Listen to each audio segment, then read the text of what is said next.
for an integrated classroom. With the new standards, it's important for teachers to prepare students to be college and career ready, and that's a big hitter right now in our school system.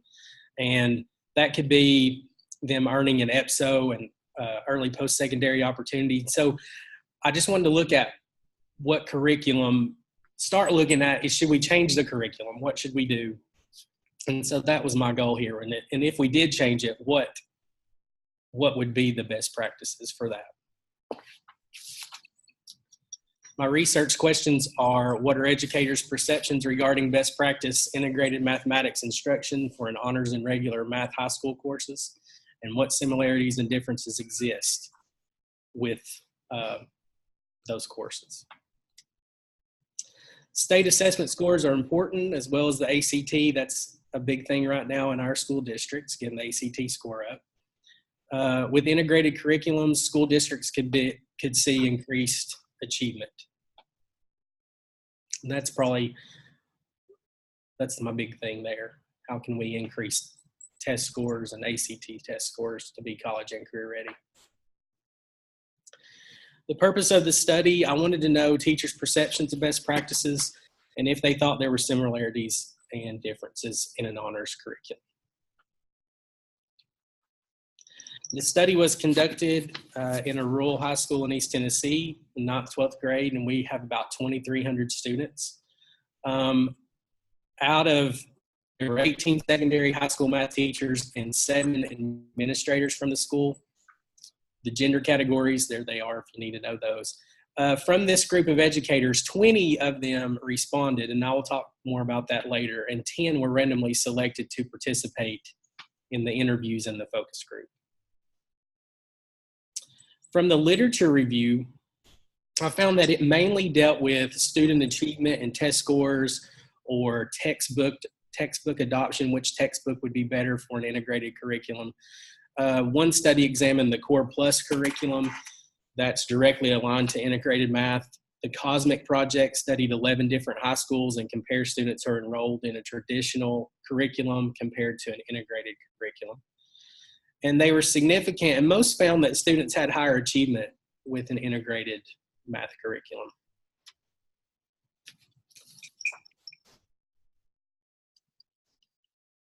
That's some more of the lit review I just covered. The significance of the study was the ability to determine an effective math curriculum, but it said nothing about the best practices. And so that's why I chose that topic. We know it works and it's good for student achievement, but what do we do with it?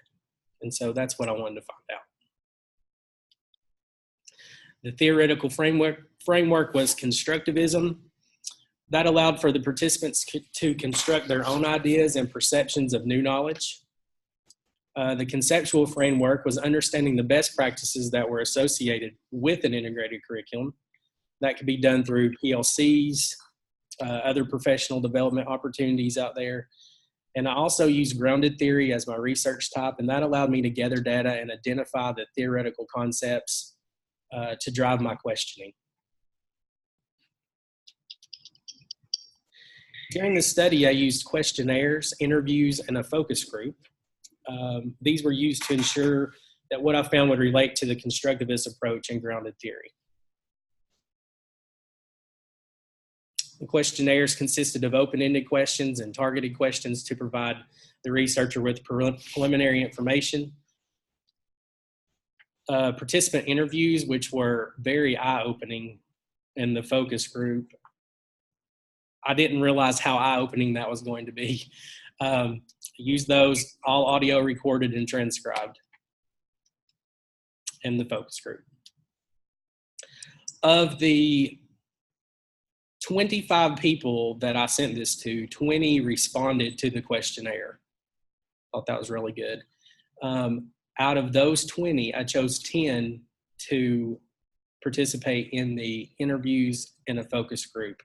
I used a number generator to choose those 10 people.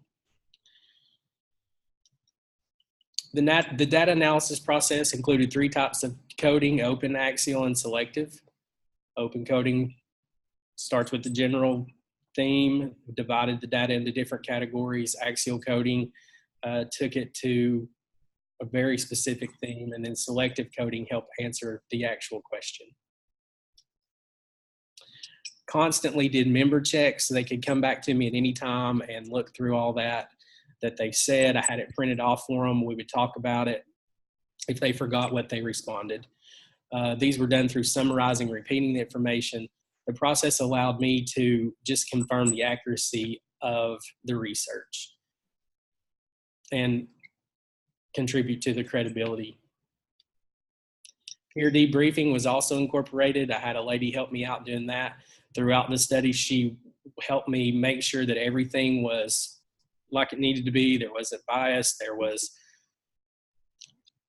anything that I thought might happen, she looked at and made sure that it worked.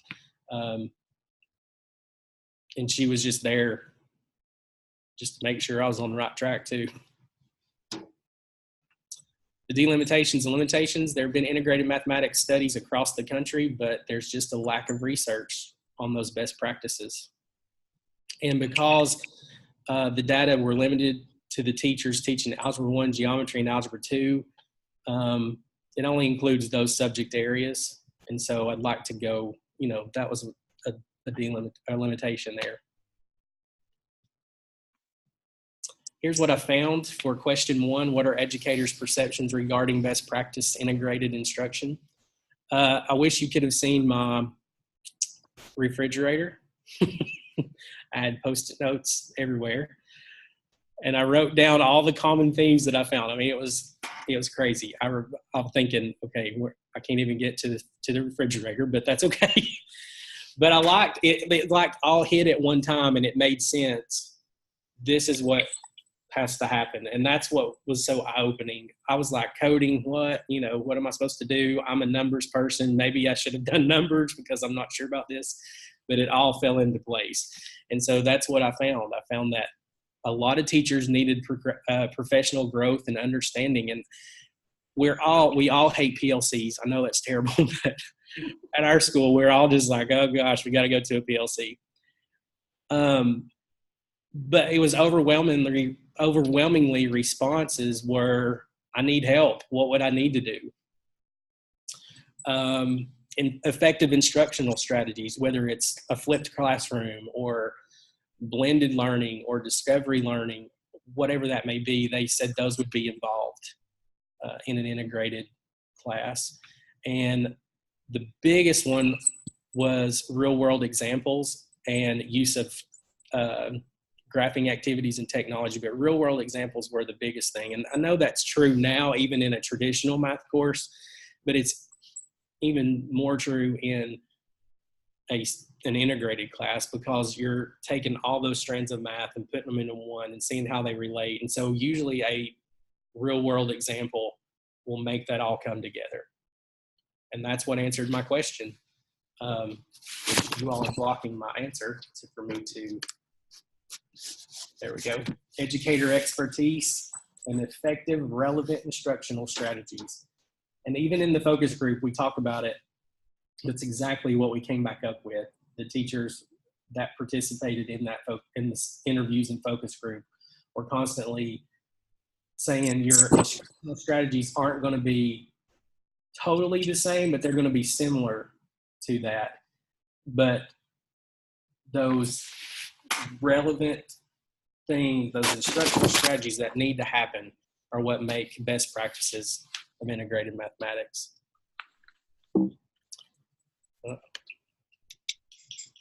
Hang on a minute. There we go. The similarities, again, had this all over everywhere. Felt like I couldn't eat on my kitchen table for a while. Similar standards. You're not teaching different standards in an honors class compared to a standard class. You're teaching the same standards, and sometimes I think we forget that and we skim the top and don't go more in depth with the standard class compared to the honors class. And so we know that there are similarities in instruction and learning strategies where there are similar activities, but the difference obviously is the rigor and the amount of the difficulty of the problems. And so I had one teacher say, honors is quality, not quantity. You know, not to give them 75 problems at night. It's how in depth is this going? And so their answer to that was similar strategies, but a different rigor and expectations that exist in an honors course.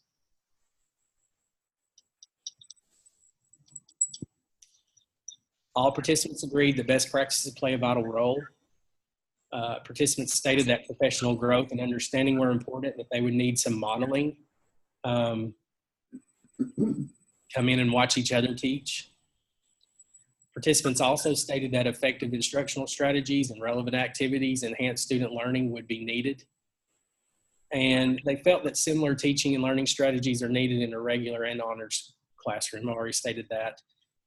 And the rigor, obviously, is the big difference for an honors class. Schools must provide professional development on best practices, and real-world application problems should be relative to the students' lives. You can't just come up with something. And a lot of times in a math class, it's hard if you're teaching polynomials, what's going to be relevant to their lives.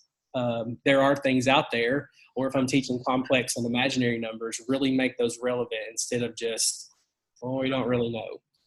So, and both regular and integrated math courses should be implementing similar best practices with an honors course incorporating more rigorous content.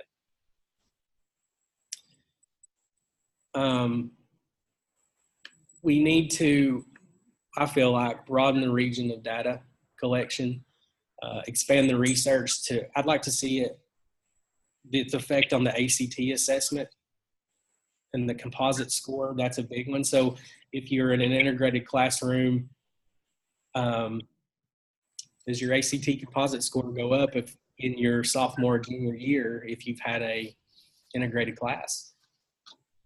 And further research to determine if integrated mathematics curriculum has an effect on student achievement in advanced math courses or AP courses. That's one I'd like to see.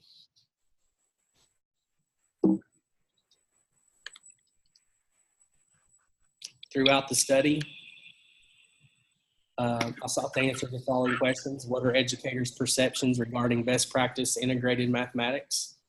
And again, I found that it's educator expertise and effective relevant instructional strategies, and what similarities and differences exist in a math classroom, honors and regular, similar instructional strategies, and a more rigorous content for the honors classroom. And I hope to use this data to help my district understand what an integrated math class is and hopefully maybe implement one soon. That would have to be done step by step, because obviously the kids that are already enrolled in a traditional course couldn't automatically go to an integrated course. So it would have to be stepped in and look at that.